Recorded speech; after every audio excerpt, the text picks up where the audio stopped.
Good morning to all. Myself Vijaypal PGT History, Government Senior Secondary School, Rodai, Rewadi.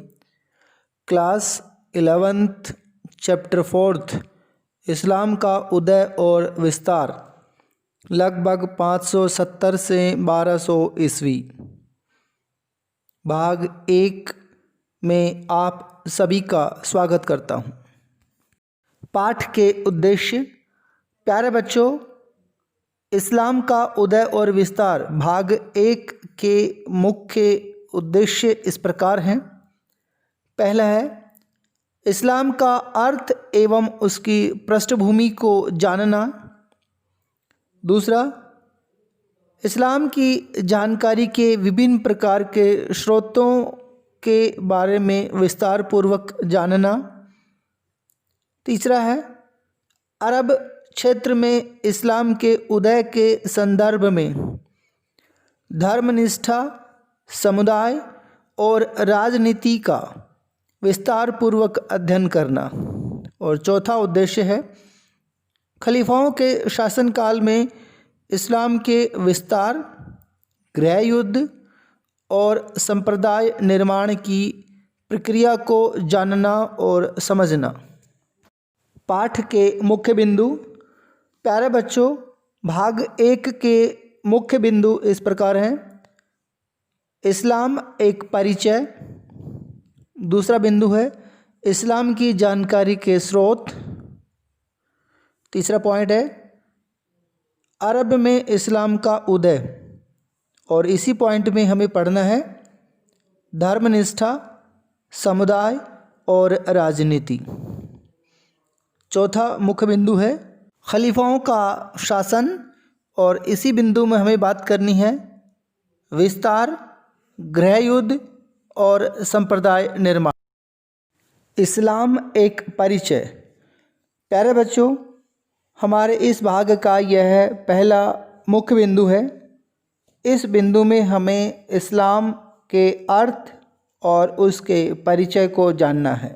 इस्लाम शब्द का अर्थ है submission या अर्पित, मतलब submission to the will of God, अर्थात खुदा को अर्पित।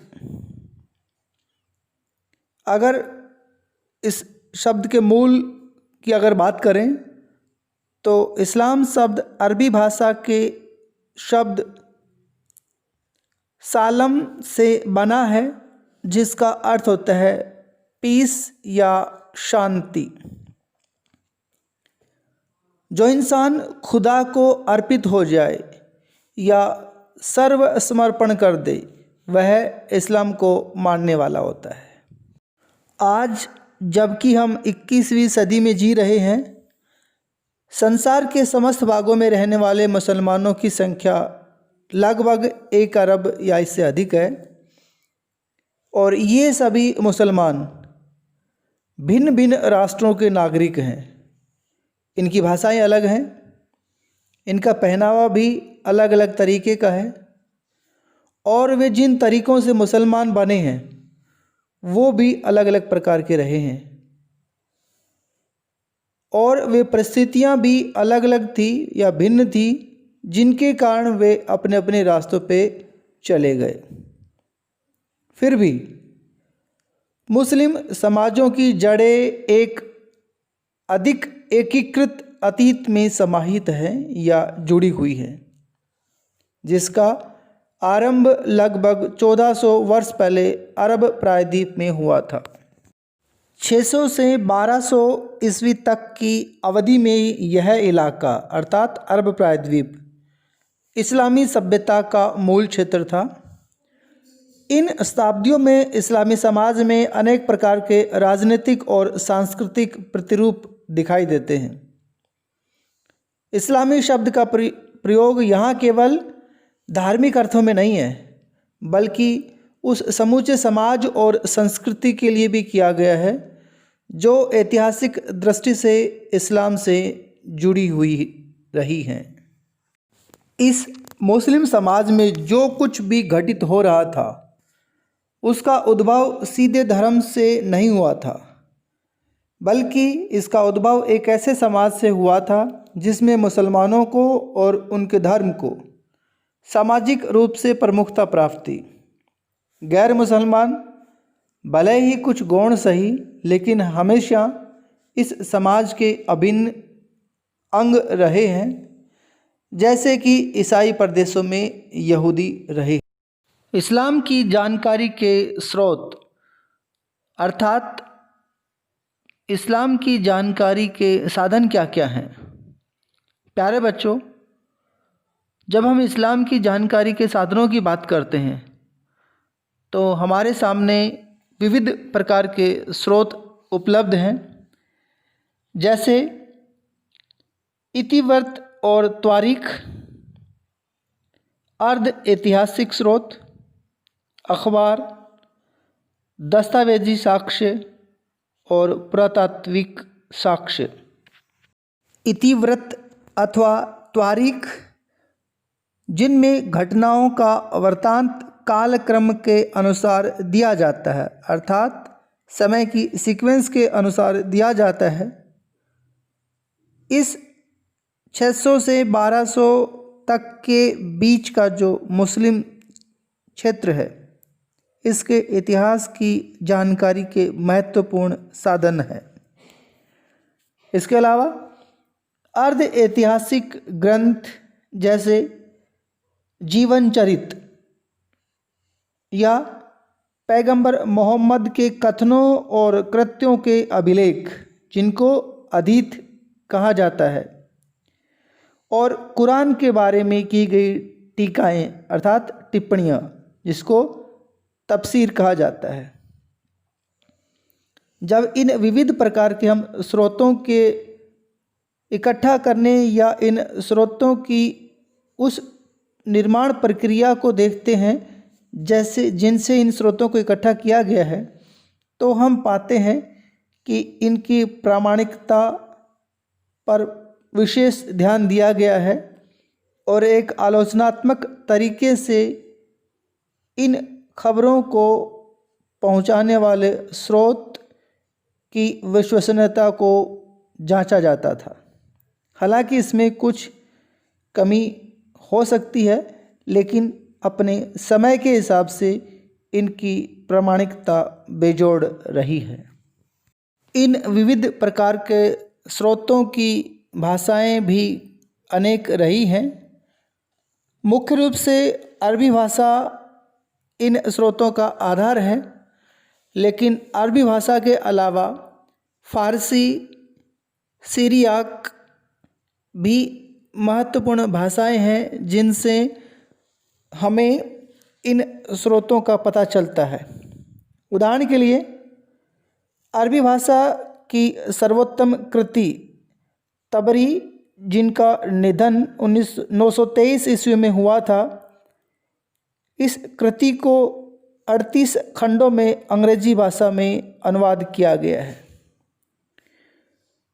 फारसी भाषा के इतिवृत्त की संख्या कम है, लेकिन ईरान और मध्य एशिया के बारे में इनसे काफ़ी जानकारी मिलती है। और सीरियाक जो भाषा है, उनसे आरंभिक इस्लाम के इतिहास पर महत्वपूर्ण रोशनी पड़ती है। इन ग्रंथों और रचनाओं के अलावा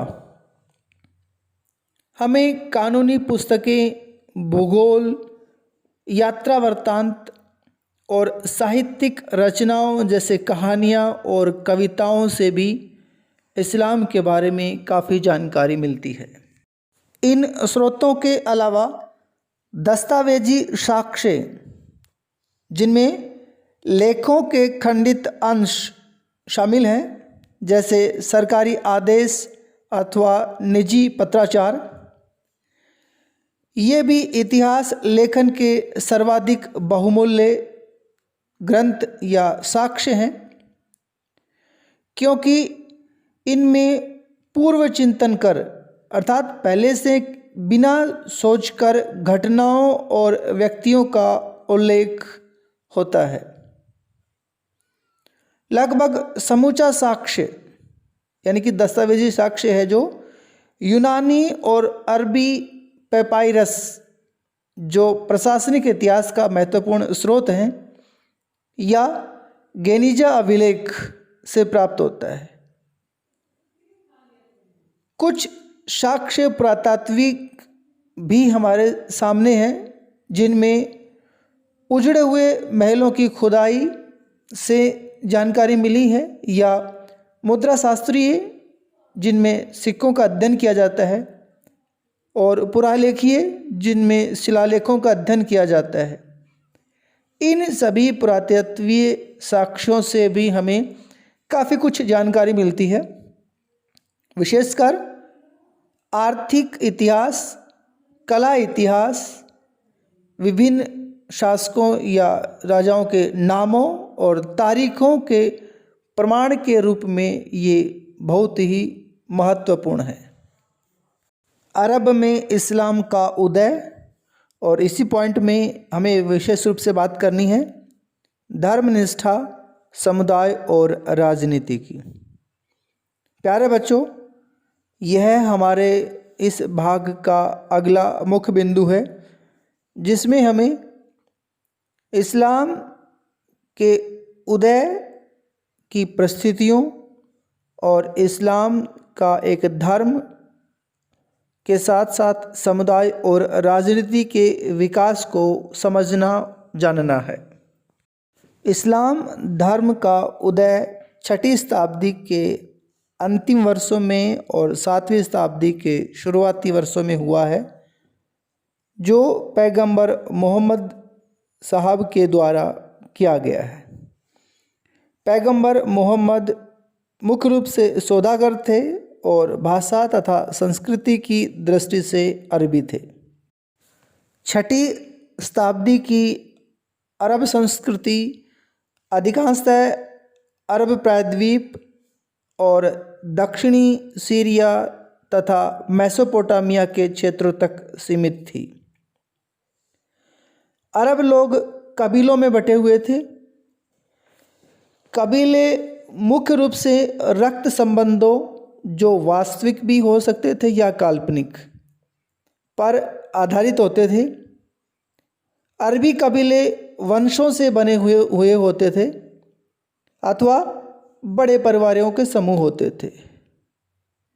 कुछ गैर रिश्तेदार वंशों का या काल्पनिक आधार पर बनाए गए वंशक्रम के आधार पर इस उम्मीद के साथ विलय हो जाता था कि नया कबीला ज़्यादा शक्तिशाली होगा। गैर अरब व्यक्तियों को, जिनको मवाली कहा जाता था, कबीलों के प्रमुखों के संरक्षण में सदस्य बना लिया जाता था। लेकिन इस्लाम में धर्मांतरण के बाद भी, अर्थात इस्लाम धर्म को अपनाने के बाद भी, मवालियों के साथ अरब मुसलमानों द्वारा समानता का व्यवहार नहीं किया जाता था और उन्हें अलग मस्जिदों में ही इबादत अर्थात प्रार्थना करनी पड़ती थी। प्रत्येक कबीले का नेतृत्व एक शेख द्वारा किया जाता था, जो कुछ हद तक पारिवारिक संबंधों के आधार पर, लेकिन अधिकतर व्यक्तिगत साहस, बुद्धिमत्ता और उदारता के आधार पर ही चुना जाता था। प्रत्येक कबीले के अपने देवी देवता होते थे, जो बुतों, जिनको अरबी में सनम कहा जाता है, के रूप में देवालयों में पूजे जाते थे।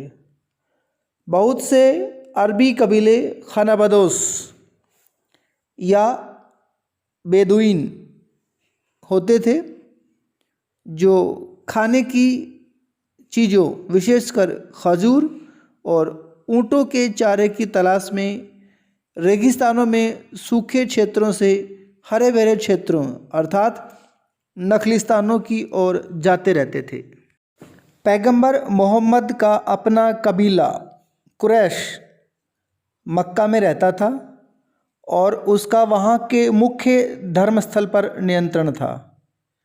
इस स्थल का ढांचा घनाकार अर्थात क्यूब के शेप में था, जिसे काबा कहा जाता था, जिसमें बुत अर्थात मूर्तियां रखी होती थी। मक्का के बाहर के कबीलों को भी काबा को पवित्र माना जाता था। वे इसमें अर्थात काबा में अपने भी बुत रखते थे और हर वर्ष इबादत गाह की धार्मिक यात्रा अर्थात हज करते थे। मक्का सीरिया और यमन के बीच एक व्यापारिक मार्ग के चौराहे पर था, जिसके कारण इस शहर का महत्व और बढ़ जाता था। काबा को एक ऐसी पवित्र जगह अर्थात हरम माना जाता था जहाँ हिंसा वर्जित थी अर्थात मनाही थी और सभी दर्शनार्थियों को अर्थात दर्शन करने वालों को सुरक्षा प्रदान की जाती थी। तीर्थ यात्रा और व्यापार ने खानाबदोश और बसे हुए कबीलों को एक दूसरे के साथ बातचीत करने और अपने विश्वासों तथा रीति रिवाजों को आपस में बांटने का मौका दिया। हालांकि बहुदेववादी अरबों को अर्थात बहुत से देवी देवताओं के मानने वालों को अल्लाह कहे जाने वाले परमात्मा की धारणा के बारे में अर्थात सोच के बारे में अस्पष्ट सी ही जानकारी थी और यह अस्पष्ट जानकारी भी शायद उनके बीच रहने वाले यहूदी और ईसाई कबीलों के प्रभाव के कारण थी, जबकि दूसरी ओर मूर्तियों और इबादत गाहों के साथ उनका लगाव सीधा और मजबूत था। 612 के आसपास पैगंबर मोहम्मद ने अपने आप को खुदा का संदेशवाहक अर्थात रसूल घोषित कर दिया, जिन्हें यह प्रचार करने का आदेश दिया गया था कि केवल अल्लाह की ही इबादत अर्थात पूजा या आराधना की जानी चाहिए। हालांकि इबादत की विधियां या तरीके बड़े सरल थे, जैसे दैनिक प्रार्थना करना अर्थात सलात करना और नैतिक सिद्धांत जैसे खैरात बांटना और चोरी न करना। पैगंबर मोहम्मद ने बताया कि उन्हें आस्तिकों अर्थात उम्मा के एक ऐसे समाज की स्थापना करनी है जो सामान्य धार्मिक विश्वासों के जरिए आपस में जुड़े हुए हो। इस समाज के लोग ईश्वर के सामने और अन्य धार्मिक समुदायों के सामने धर्म के अस्तित्व में अपना विश्वास प्रकट करते थे।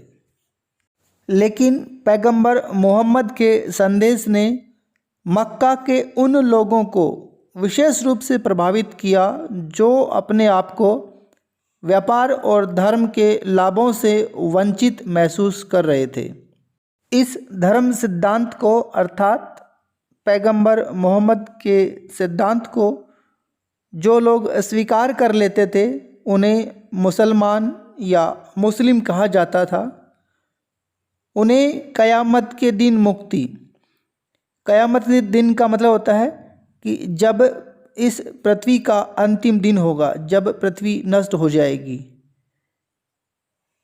उस दिन उनको मुक्ति मिलेगी या धरती पर रहते हुए समाज के संसाधनों में हिस्सा देने का आश्वासन दिया जाता था।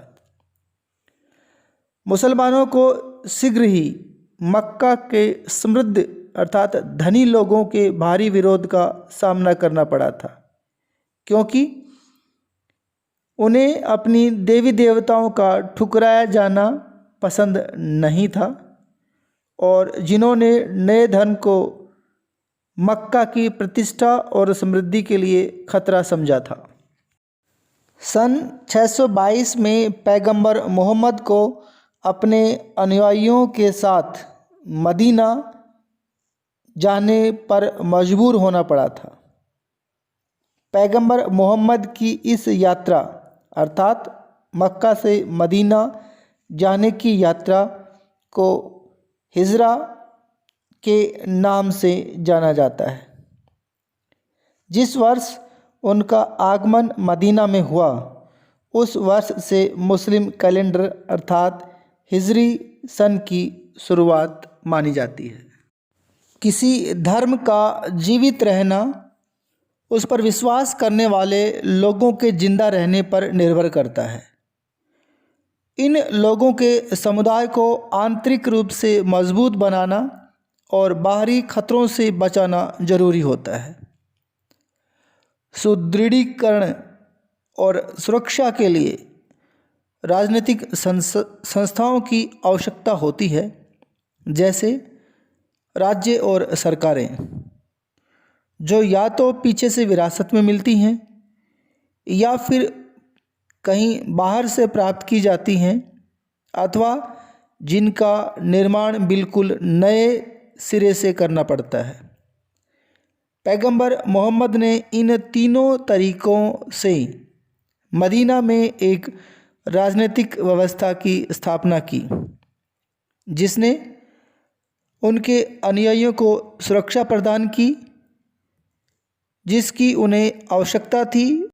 उम्मा अर्थात आस्तिकों का समूह को एक बड़े समुदाय के रूप में बदला गया, ताकि मदीना के बहुदेववादियों और यहूदियों को पैगंबर मोहम्मद के राजनीतिक नेतृत्व के अंतर्गत लाया जा सके। पैगंबर मोहम्मद ने कर्मकांडों जैसे उपवास और नैतिक सिद्धांतों को बढ़ाकर और उन्हें परिष्कृत कर धर्म को अपने अनुयायियों के लिए मजबूत बनाया। मुस्लिम समुदाय कृषि और व्यापार से प्राप्त होने वाले राजस्व तथा इसके अलावा खैरात कर अर्थात ज़कात से जीवित रहा, अर्थात अपनी आजीविका चलाई। हालांकि इसके अलावा मुसलमान मक्का के काफ़िलों, जो व्यापारियों का समूह होता था, और निकट के नकली स्थानों अर्थात हरी भूमि वाले क्षेत्रों पर छापे भी मारते थे। हालांकि इन छापों और धावों से मक्का के लोगों में प्रतिक्रिया हुई, साथ ही मदीना के यहूदियों के साथ दरार भी पैदा हो गई। पैगंबर मोहम्मद के द्वारा मक्का को जीत लिया गया और एक धार्मिक प्रचारक तथा राजनीतिक नेता के रूप में पैगंबर मोहम्मद की प्रतिष्ठा दूर दूर तक फैल गई। पैगंबर मोहम्मद ने अब समुदाय की सदस्यता बढ़ाने के लिए धर्मांतरण अर्थात दूसरे धर्म को इस्लाम में कन्वर्ट करना को एकमात्र कसौटी माना और इस बात पर बल दिया, अर्थात धर्मांतरण पर बल दिया, क्योंकि रेगिस्तान की कठोर परिस्थितियों में अरबों ने शक्ति और एकता को महत्वपूर्ण माना था। पैगंबर मोहम्मद की उपलब्धियों से प्रभावित होकर बहुत से कबीलों, अधिकांशतः बद्दुओं ने या बेदुइनों ने अपना धर्म बदलकर इस्लाम को अपना लिया और उस समाज में शामिल हो गए। पैगंबर मोहम्मद के द्वारा बनाए गए गठजोड़ का फैलाव समूचे अरब देश में हो गया और मदीना इस उभरते हुए इस्लामी राज्य की प्रशासनिक राजधानी बना तथा मक्का उसका धार्मिक केंद्र बन गया। काबा से बुतों को हटा दिया गया, क्योंकि मुस्लिमों के लिए यह ज़रूरी था कि वे उस स्थल की ओर अर्थात काबा की ओर मुँह करके इबादत करें, अर्थात अल्लाह की प्रार्थना करें। पैगंबर मोहम्मद को थोड़े ही समय में अरब प्रदेश के काफ़ी बड़े भाग को एक नए धर्म, एक समुदाय और राज्य के अंतर्गत लाने में सफलता मिल गई। प्रारंभिक इस्लामिक राज्य व्यवस्था काफ़ी लंबे समय तक अरब कबीलों और कुलों का राज्य संघ बनी रही थी। खलीफाओं का शासन, और इसमें हमें बात करनी है साम्राज्य विस्तार, गृह युद्ध और संप्रदाय निर्माण के बारे में। प्यारे बच्चों, यह हमारे इस भाग का अगला मुख्य बिंदु है, जिसमें हमें खलीफाओं के शासन के अंतर्गत उनके राज्य विस्तार, उनके गृह युद्ध और संप्रदाय निर्माण के बारे में जानना है। 632 ईस्वी में पैगंबर मोहम्मद के देहांत के बाद कोई भी व्यक्ति वैधानिक रूप से इस्लाम का अगला पैगंबर होने का दावा नहीं कर सकता था।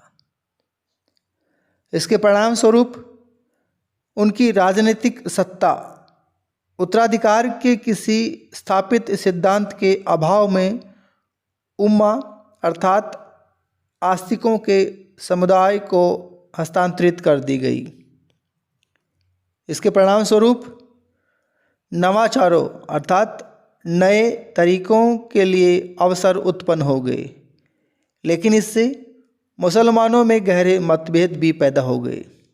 और सबसे बड़ा नवाचार या नया परिवर्तन यह हुआ कि खिलाफत की संस्था का निर्माण हुआ, अर्थात खलीफा की संस्था का निर्माण, जिसमें समुदाय का नेता अर्थात अमीर अल मोमिनीन पैगंबर का प्रतिनिधि अर्थात खलीफा बन गया था।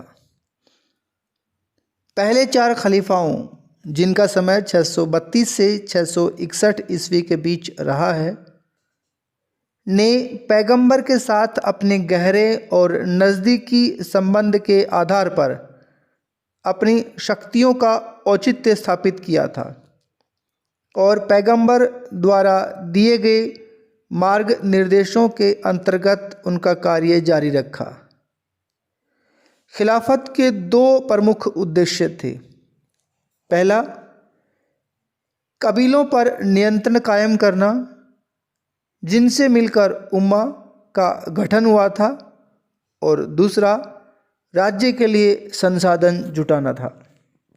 पैगंबर मोहम्मद की मृत्यु के बाद बहुत से कबीले इस्लामी राज्य से टूटकर अलग हो गए थे। कुछ कबीले ने तो उम्मा के नमूने पर अर्थात उम्मा के आधार पर अपने खुद के समाजों की स्थापना कर ली थी और अपने पैगंबर बना लिए थे। पहले खलीफा अबू बकर ने अनेक अभियानों द्वारा विद्रोहों का दमन किया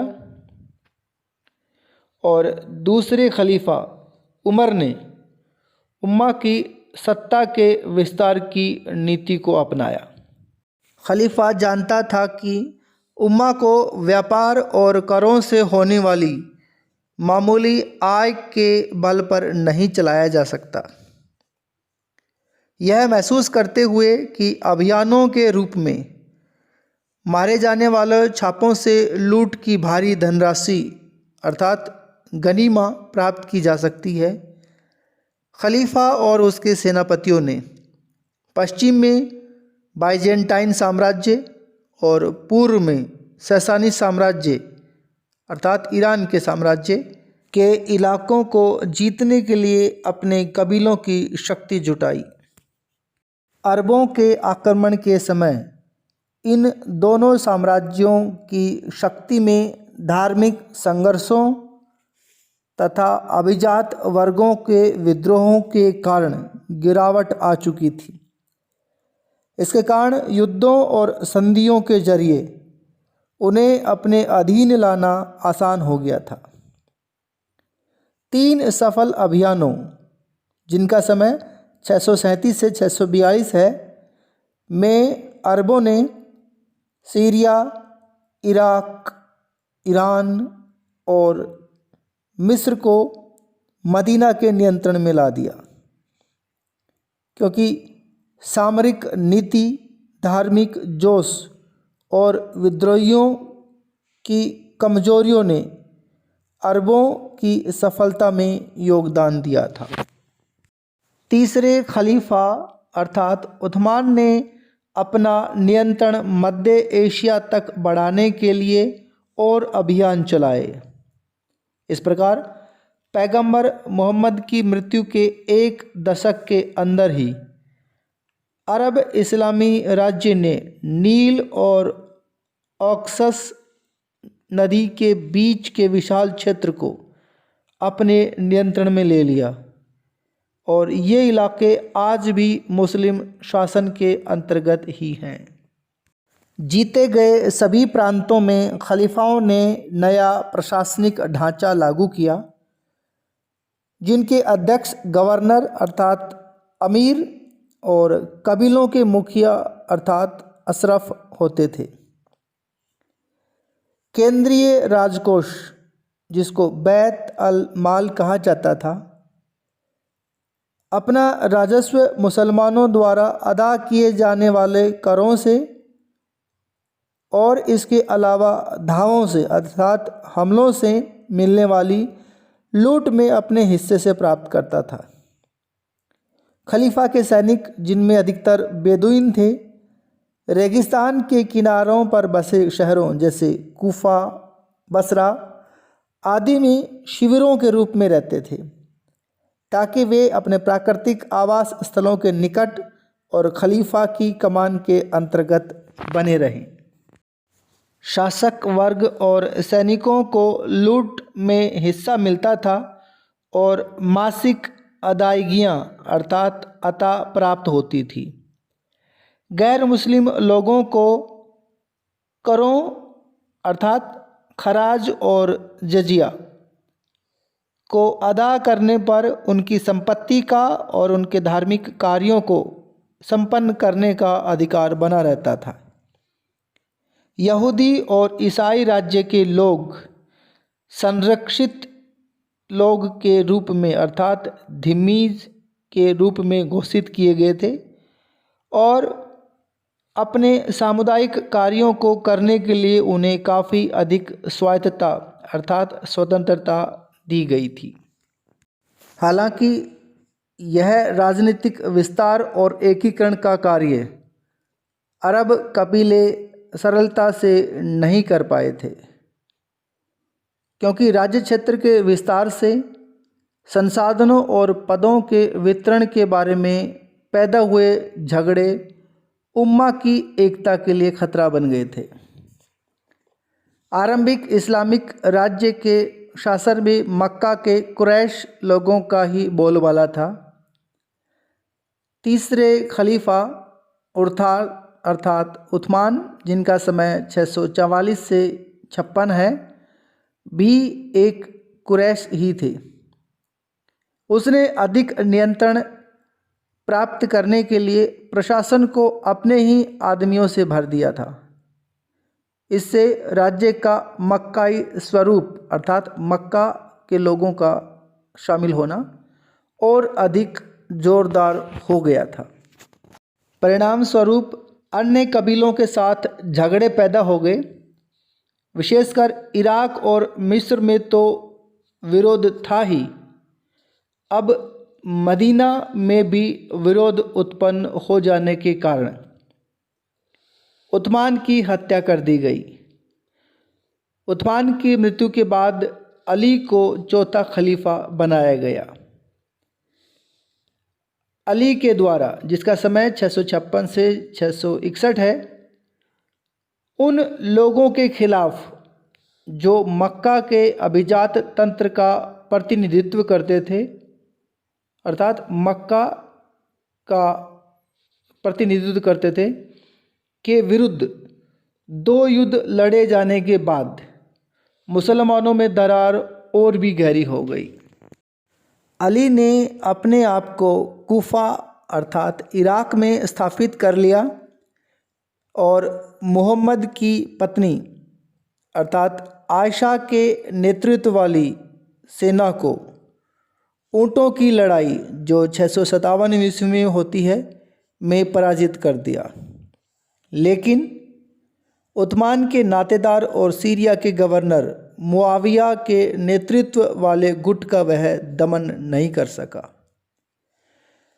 अली का दूसरा युद्ध जो सिफिन अर्थात उत्तरी मेसोपोटामिया में हुआ था, एक संधि के रूप में समाप्त हुआ, जिसने उसके अनुयायियों को दो भागों में बांट दिया। कुछ उसके वफादार बने रहे, जबकि अन्यों ने उसका साथ छोड़ दिया और वे खर्जी कहलाने लगे। इसके शीघ्र बाद ही एक खर्जी के द्वारा कूफा में एक मस्जिद में अली की हत्या कर दी गई। उसकी मृत्यु के बाद अर्थात अली की मृत्यु के बाद उसके अनुयायियों ने उसके पुत्र हुसैन और उसके वंशजों के प्रति अपनी निष्ठा प्रकट की।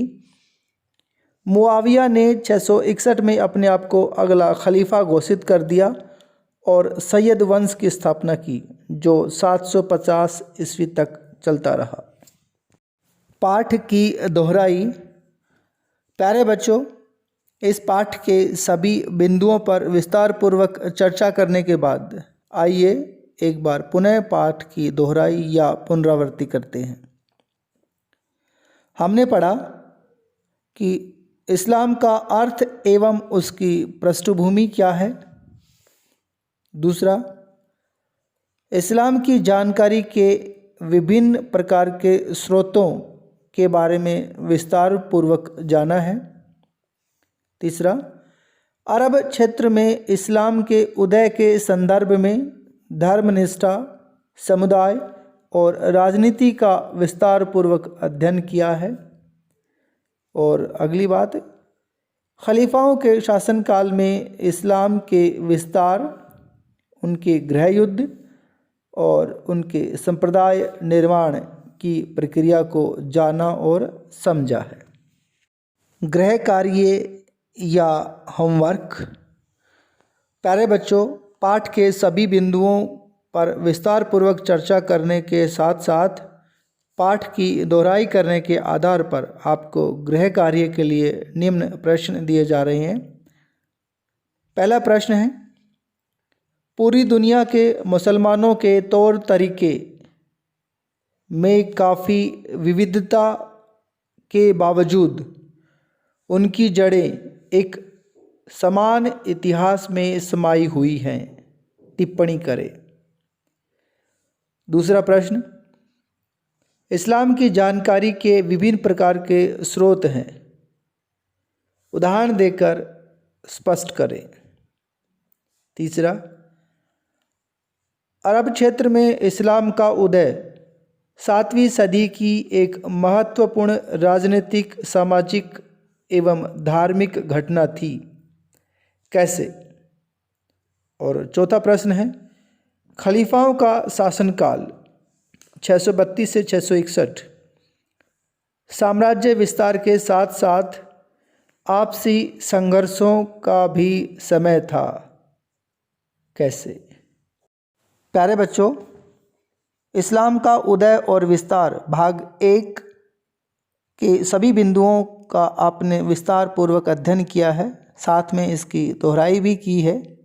इसी आधार पर आपको गृह कार्य के लिए प्रश्न दिए गए हैं, जिन्हें आपको अपनी नोटबुक में अपने शब्दों में लिखना है। किसी प्रकार की कोई दिक्कत है तो इस वीडियो को दोबारा से ध्यान से सुनिए, समझिए।